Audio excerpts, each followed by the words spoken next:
Aujourd'hui, les grands défis mondiaux à relever s'articulent principalement autour de la maîtrise de l'énergie, de la gestion de l'environnement et de la protection de la santé des populations.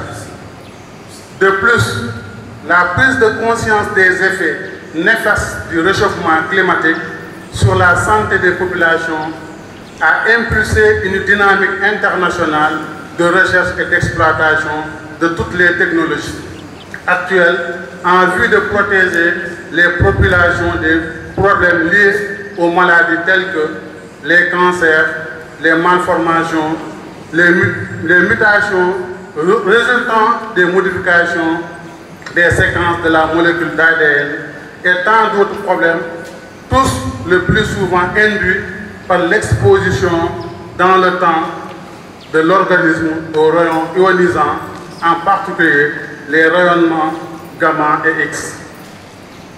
L'Université de Thiès, à l'instar des universités nationales, est une université d'excellence au service du développement durable. C'est ainsi qu'elle organise, sous l'égide de l'UFR 7, l'UFR des sciences et technologies, la 4e édition de l'école de météorologie IMAO 2019. Cette école du genre, organisée à l'Université de Thiès, regroupe différents experts et spécialistes dans les domaines de la physique, de la physique de l'atmosphère, de la physique des plasmas, de l'astronomie, de l'astrophysique, de l'océanographie et de la géophysique.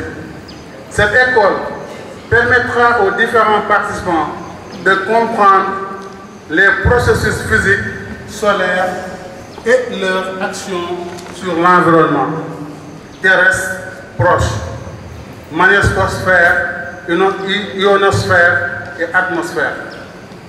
Plusieurs cours seront donnés par d'éminents chercheurs en provenance d'universités et d'écoles nationales et internationales, des laboratoires nationaux et internationaux.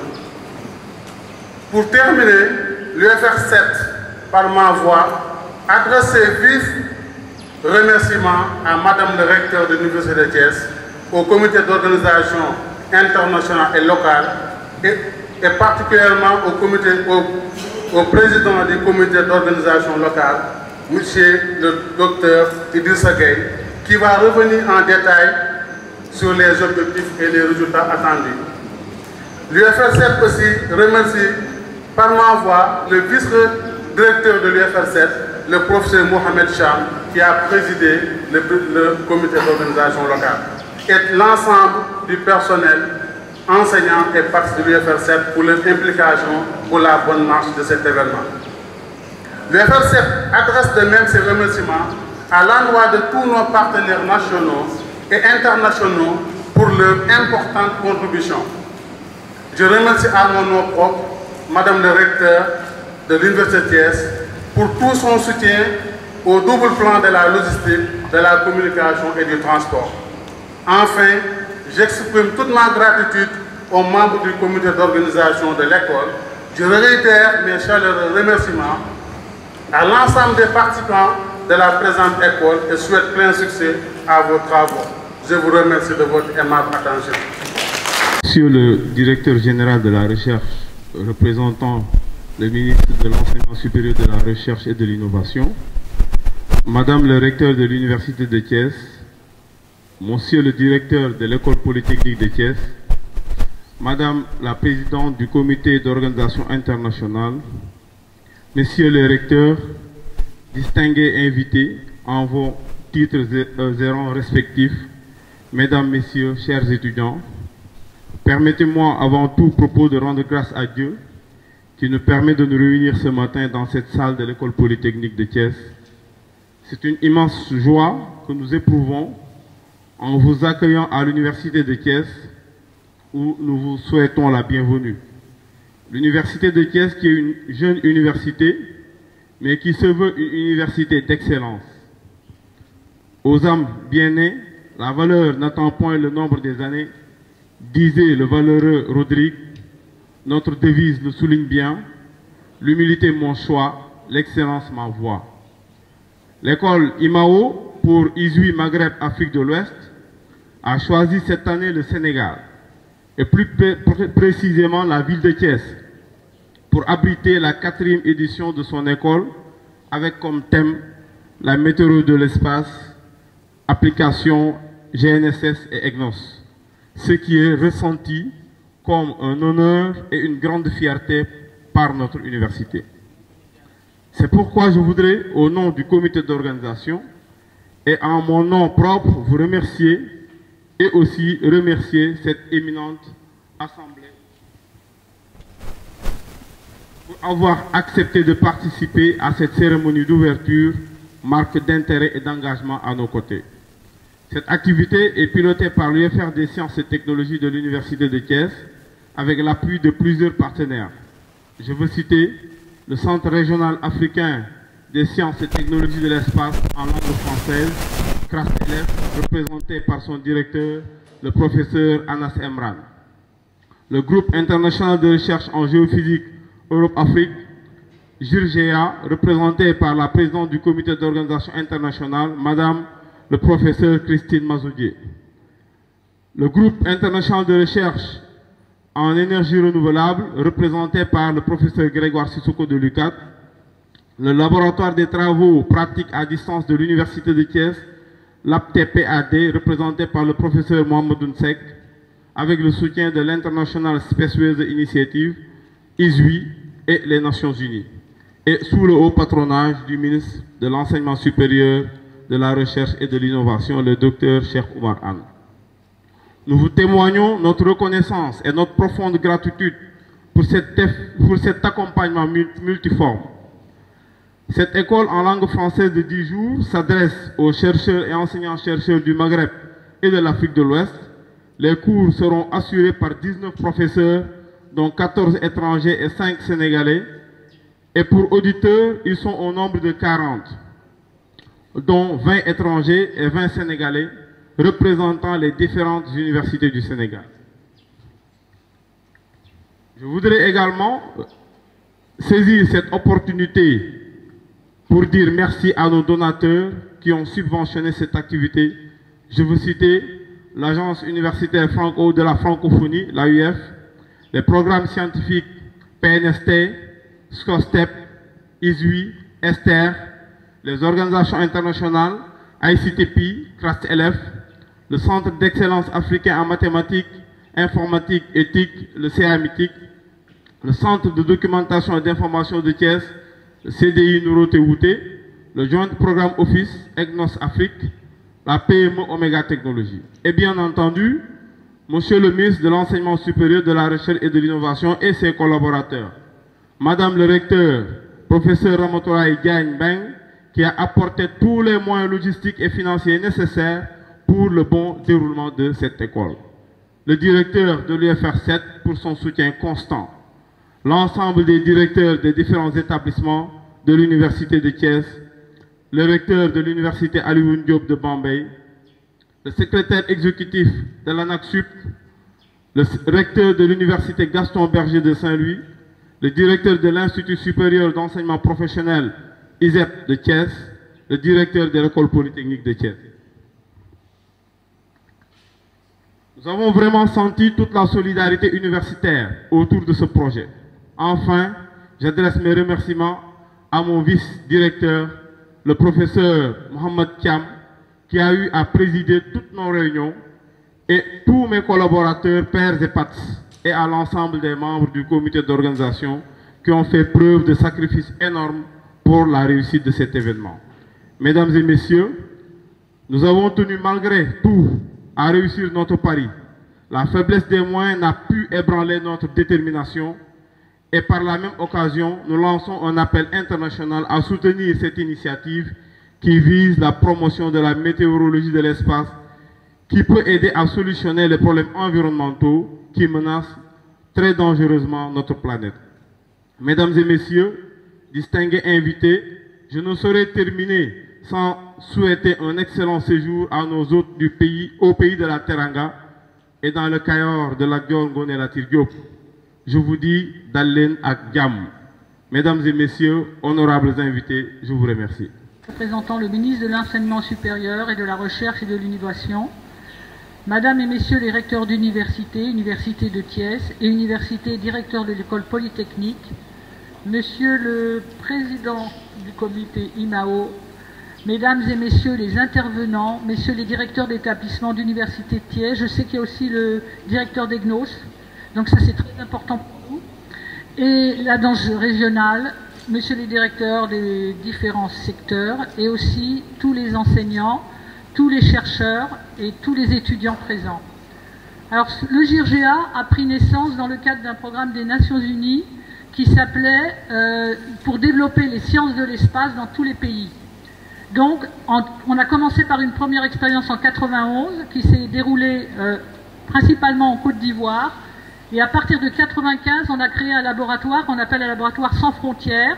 On a un site internet et c'est un laboratoire qui réunit un réseau de scientifiques intéressés par la même discipline. C'est basé sur des règles éthiques, c'est-à-dire que les chercheurs qui viennent enseigner n'ont pas de per diem, ils font une formation gratuite, ils encadrent des thèses et on recherche à avoir des postes dans les pays. Donc là, je fais un appel à toutes les autorités. On aimerait bien qu'après cette école IMAO 4 au Sénégal, il y ait des postes qui soient dégagés pour des jeunes dans leur pays. On a réussi à avoir des postes au Maroc, on a réussi à avoir des postes en Algérie, en Côte d'Ivoire. Notre but, c'est de former une élite, mais que l'élite n'émigre pas. Elle reste dans le pays et elle aide son pays. Donc en général, après chaque école, on a 3 ou 4 postes. Alors, on a fait passer dans le GIRGEA 51 thèses et on a 28 thèses en cours. Les pays qui sont concernés par le GIRGEA sont la France, l'Espagne, le Vietnam, l'Inde, la Malaisie, principalement en Afrique, l'Algérie, la Tunisie, le Maroc, l'Égypte, le Sénégal, la Côte d'Ivoire, le Burkina Faso, le Bénin, la République du Congo, la République démocratique du Congo, le Cameroun, la Guinée équatoriale, le Nigeria et très récemment le Pakistan et le Népal se sont rattachés à notre groupe. Alors l'originalité de ce groupe, c'est de faire une physique qui réunit toutes les disciplines. Et c'est-à-dire que vous avez parmi les formateurs des spécialistes du soleil, des spécialistes de la zone aurorale, des spécialistes de l'atmosphère, parce que le temps est venu d'intégrer les processus dans le système Terre-Soleil avec cette nouvelle discipline qui s'appelle la météorologie de l'espace. Alors, cette météorologie de l'espace, elle a une application très importante pour tout le monde et c'est là-dessus que je vais parler ensuite, mais auparavant. Ce qui est très important dans ce réseau, c'est qu'on a travaillé avec des synergies. On a essayé de réunir tout le monde et on travaille en synergie avec l'école régionale des Nations Unies, le CRAST-LF, qui a en 2013 créé un master GNSS. Parce que quand on est plein de petits pays, il faut se réunir en réseau, on est plus fort et on a les organisations internationales. Donc, je le dis à tous les jeunes Africains qui sont là, vous avez un master GNSS en français dans l'école régionale qui est au Maroc. Et c'est très positif pour tout ça. Alors tout le monde a besoin des satellites à l'heure actuelle. Et le directeur d'EGNOS ne va pas être contre ça. Tout le monde a besoin de ce qu'on appelle le GNSS, Global Navigation Satellite System, pour l'agriculture, pour le cadastre, pour l'économie. Et nous, les scientifiques, on développe la recherche qui permet d'améliorer le GNSS. Parce qu'on doit faire une physique qui intègre pour bien comprendre comment le signal satellite est déformé par les processus physiques. Et si, par exemple, vous avez une grosse éruption solaire et que ça déforme, vous n'avez plus votre GPS, vous n'avez plus votre GNSS, vous ne pouvez plus vous guider. S'il y a des gros événements solaires qui créent des courants telluriques très forts, vous pouvez avoir des transformateurs grillés. Donc il faut arriver à faire une prévision, et c'est le but. Quand il y a un événement solaire, comment va-t-on faire s'il y a un événement solaire d'amplitude pour gérer nos nouvelles technologies? Parce que notre société est fragile maintenant. Notre société dépend des nouvelles technologies. Au Moyen-Âge, il peut y avoir une éruption solaire, vous allumiez la bougie, pas de problème. Mais là, à notre époque, s'il y a une éruption solaire de grande importance, si on perd des satellites, ça cause des problèmes à l'économie. Et tout le monde utilise les satellites. Donc je veux dire que c'est crucial que les scientifiques comprennent bien cette physique de la météorologie de l'espace qui affecte principalement les liaisons satellites, et aussi que dans tous les pays, il y ait des groupes de météorologie de l'espace. Donc nous comptons sur tous les personnes qui ont des possibilités ici pour créer des postes dans ce domaine pour les jeunes. C'est la demande que je fais, parce que moi je veux que les jeunes ils restent dans leur pays et qu'ils servent, que l'intelligence serve dans les pays et qu'elle ne soit pas à servir d'autres intérêts. Donc il faut vraiment qu'il y ait une mobilisation, comme ça a été en Algérie, comme ça a été au Maroc, comme c'est partout. Il faut se mobiliser pour que les jeunes de vos pays puissent faire de la météorologie de l'espace et aussi développer dans leur pays leurs capacités. Merci à tout le monde et j'espère qu'on aura 3 ou 4 postes. Voilà. Merci. Monsieur le représentant du maire de la ville de Thiès, Monsieur le représentant du préfet de Thiès, Monsieur le directeur général de la recherche, Monsieur le ministre de l'enseignement supérieur, de la recherche et de l'innovation, Monsieur le recteur de l'université Alioune Diop de Bambey, Monsieur le directeur de l'école polytechnique de Thiès, qui nous fait le fraternel honneur de nous abriter aujourd'hui. Vous m'avez dit hier, de l'université.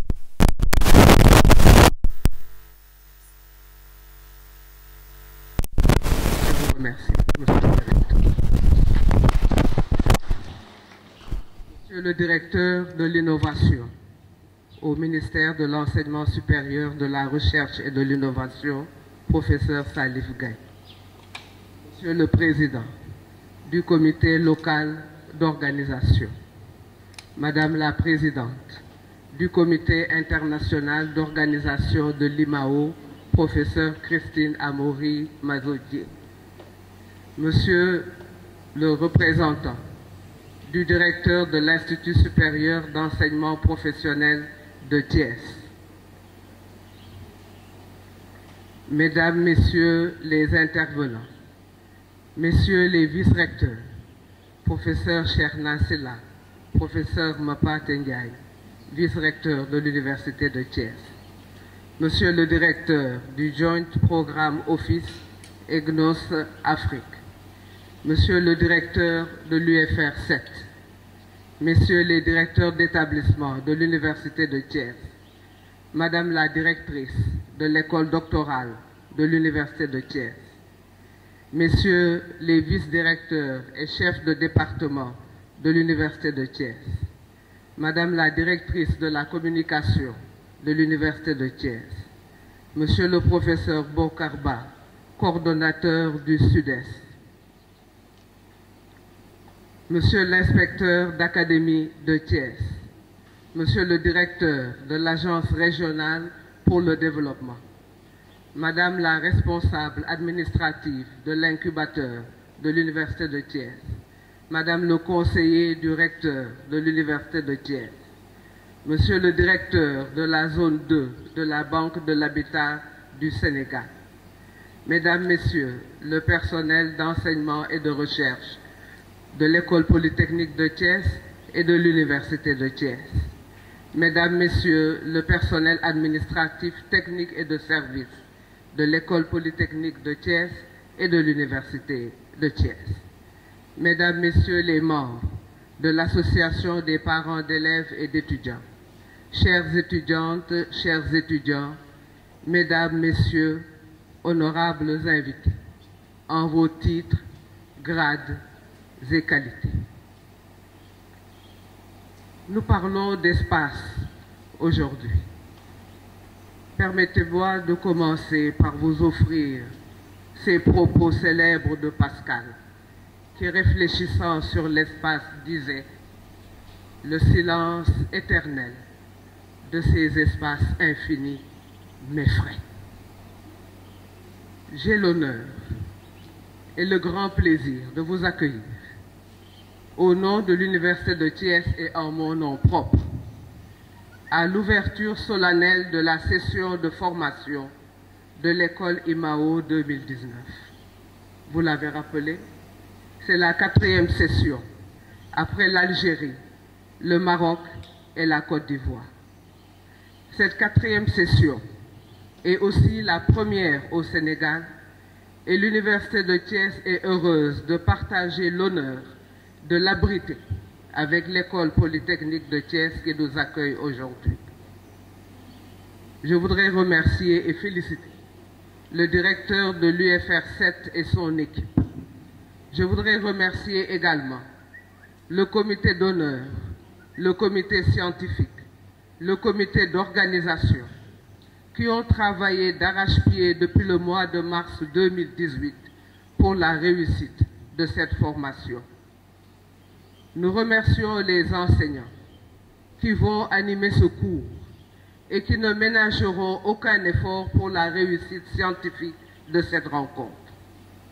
Je félicite les 40 étudiants qui ont été sélectionnés et qui ont été accueillis depuis lundi par les étudiants qui sont vos parrains, en particulier les étudiants de l'École nationale supérieure d'agriculture, l'ENSA.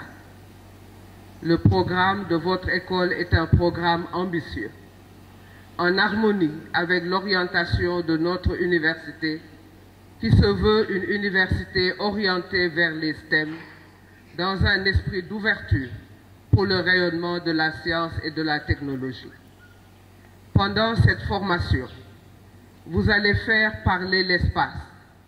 Il va vous révéler les secrets dont nous avons besoin pour une meilleure maîtrise de notre environnement, une meilleure maîtrise de notre agriculture, de notre santé, en un mot, de notre développement. Avec les satellites, vous rompez le silence de l'espace qui faisait si peur à Pascal.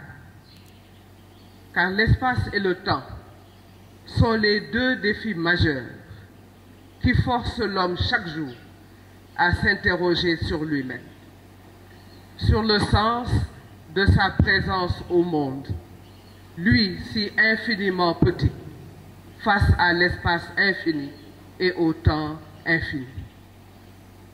L'homme est pris de vertige face à sa petitesse, mais c'est alors qu'il prend conscience de son infinie grandeur, parce que sa capacité de penser l'infini fait de lui un être supérieur à l'univers et à tous les autres êtres de la création. D'où la célèbre pensée de Pascal, qui dit de l'homme qu'il a certes la fragilité du roseau, mais qu'il est fort parce qu'il est un roseau pensant. Je vous remercie de votre attention. De Thiès, M. Ramatoulaye Diagne-Beng, le directeur de l'école polytechnique de Thiès, M. le recteur de l'université Hassan Alioune Diop de Bambey, Madame la présidente du comité international d'organisation de cette école, voilà. Monsieur le directeur de l'UFR 7, Monsieur le président du comité local d'organisation, M. Idrissa Gueye, Monsieur le président du GIRER, Madame la directrice de l'école doctorale, Mesdames, Messieurs les directeurs du UFR, Monsieur le directeur de l'innovation, de la valorisation de propriété intellectuelle, transfert de technologie, du ministère de l'Enseignement supérieur, Mesdames, Messieurs, chers participants, chers invités dans vos titres, grades et qualités, vous m'excuserez si j'ai omis quelqu'un d'important dans cette salle, mais vous dire donc tout le plaisir que j'ai personnellement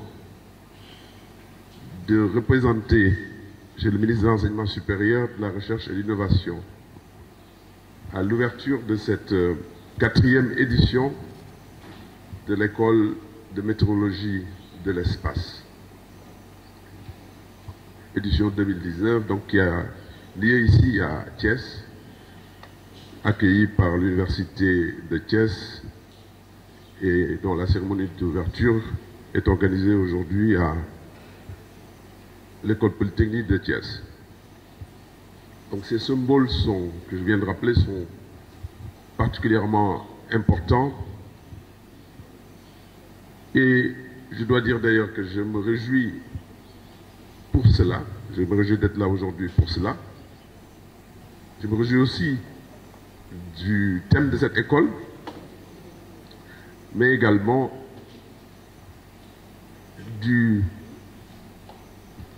et je remercie d'ailleurs les organisateurs de cette école d'avoir accepté de l'organiser au Sénégal. Cela est particulièrement remarquable et nous sommes véritablement touchés par cette marque de reconnaissance, mais aussi par cette marque de confiance. C'est pour cela donc à ce stade, je souhaite remercier encore les organisateurs et leur dire donc combien le Sénégal, à travers l'Université de Thiès, est heureux d'accueillir cette école ici, dans ce campus donc de Thiès. Vous savez, le Sénégal a choisi de faire de l'enseignement supérieur, de la recherche et de l'innovation, un levier de son développement socio-économique et culturel. Et pour cela, l'enseignement supérieur, le système d'ailleurs d'enseignement supérieur de recherche et d'innovation est en réforme. Et cette réforme-là est fondée principalement sur les décisions du président de la République, dont je peux citer très rapidement certaines, dont la toute première avait pour objectif donc de faire basculer totalement, en tout cas de réorienter le système d'enseignement supérieur de recherche et d'innovation vers les sciences, les technologies, les mathématiques et les formations professionnelles courtes. Pour plusieurs raisons que je n'ai pas besoin de rappeler à une telle audience, mais dire tout simplement que nous savons que tous les pays du monde qui se sont développés grâce aux sciences, en grande partie aux technologies. Et les progrès de l'humanité jusque-là, et on en aura encore plusieurs, les progrès de l'humanité donc sont facilités et sont le fruit de la production de connaissances, mais connaissances scientifiques, technologiques, mais sont aussi le fruit d'une plus grande maîtrise des connaissances, mais également d'une plus grande maîtrise de notre environnement, mais sont aussi le fruit de réflexions toujours plus approfondies et qui se transforment sous forme d'innovation technologique. Donc c'est pour cette raison donc, que le chef de l'État a décidé que notre système d'enseignement supérieur et de recherche et d'innovation doit encore davantage s'organiser pour produire plus de sciences, plus de technologies, mais aussi plus d'innovation. Donc pour servir l'émergence de notre pays, mais tout simplement pour servir les populations, mais également l'humanité qui doit s'ancrer et se diriger vers un développement socio-économique durable. Donc un développement socio-économique créateur de richesses, créateur de biens, mais également respectant donc l'environnement. Donc pour cela, vous le savez, je vais vous dire seulement quelques actions qui ont été prises dans cette direction. En particulier, je choisirai donc le secteur de la recherche, qui a été aussi particulièrement visé par les décisions présidentielles, parce que la décision numéro 8 disait qu'il fallait donner un nouvel élan à la recherche. Et comment, en quoi faisant? En quoi faisant d'abord en travaillant sur la gouvernance de la recherche. Donc cela signifie définir une stratégie nationale, en tout cas des stratégies de développement de la recherche, et cela signifie également penser autrement l'organisation de la recherche au Sénégal. Donc certains le savent ici, Donc depuis quelques années, je dirais à peu près depuis 2 ans quasiment, des réflexions ont été menées et elles sont aujourd'hui terminées pour, en tout cas, proposer la mise en place de structures mixtes de recherche, qu'on pourrait appeler laboratoire mixte de recherche, en tout cas, ou unité mixte, ou tout ce que vous voudrez. Mais l'idée étant que les ressources humaines disponibles sur notre pays et les ressources matérielles, les équipements, doivent être mutualisées autour d'équipes mixtes, monodisciplinaires ou multidisciplinaires, aussi du point de vue institutionnel, donc universitaire, non universitaire, pour donc aborder des questions de recherche fondamentales pour accompagner les politiques de développement de notre pays. Je peux aussi citer parmi les actions et les initiatives dans le sens de la mise en œuvre de la décision présidentielle le financement de la recherche, avec donc des réflexions qui devaient permettre de faire émerger une nouvelle façon de financer la recherche à travers un fonds qui permettrait de financer la recherche, mais également l'innovation, mais aussi susciter en particulier, susciter et encourager les équipes, les universitaires, les équipes de recherche dans les institutions nationales à penser à une nouvelle façon de financer la recherche, bien sûr, en s'ouvrant à des tiers. Donc en s'ouvrant aux tiers, ça veut dire que c'est l'entreprise, c'est les collectivités, c'est aussi les populations. Et bien entendu, pour cela, il faudrait que les recherches que sont menées puissent penser également le développement et penser également servir les populations. Il ne s'agit pas là d'une décision de vouloir faire une recherche qui soit tout simplement alimentaire ou en tout cas orientée pour la production. Mais vous devez être d'accord avec nous, je pense qu'on n'a pas besoin de discuter de cela pendant longtemps pour s'entendre qu'il est de plus en plus impératif et les populations sont de plus en plus en attente de solutions à leurs problèmes. Et ces solutions proviennent et devraient provenir en tout cas pour la plupart de la recherche, mais aussi de solutions technologiques.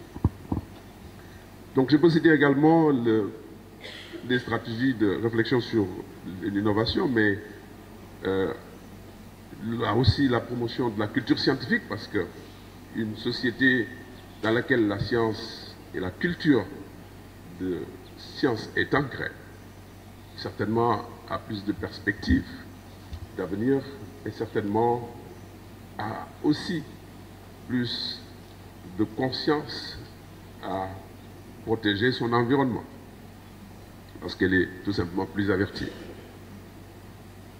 Mais quelques initiatives également, c'est quoi? C'est la mise en place de la Cité du Savoir à Diamniadio, à côté de Thiès, donc par le développement d'un centre national de calcul scientifique qui pourrait servir donc, ces jeunes qui seront formés ici dans cette école, avec un calculateur, un HPC de 537 teraflops, qui est acheté déjà et qui va être livré dans des délais incessants. C'est aussi des plateformes mutualisées de recherche en microscopie électronique. Donc les microscopies électroniques ont déjà été achetés et devaient être installés. C'est aussi des plateformes de génétique moléculaire pour lesquelles donc, la réflexion a engagé l'ensemble des spécialistes des différentes universités nationales. C'est aussi donc des, comment dirais-je, des formations dans des métiers émergents dont les curricula et les maquettes ont été construites de façon véritablement en synergie entre les différents enseignants des différentes universités sénégalaises, mais aussi avec le soutien de collègues de l'étranger, en particulier d'ailleurs des Sénégalais de la diaspora. Je peux citer par exemple une formation de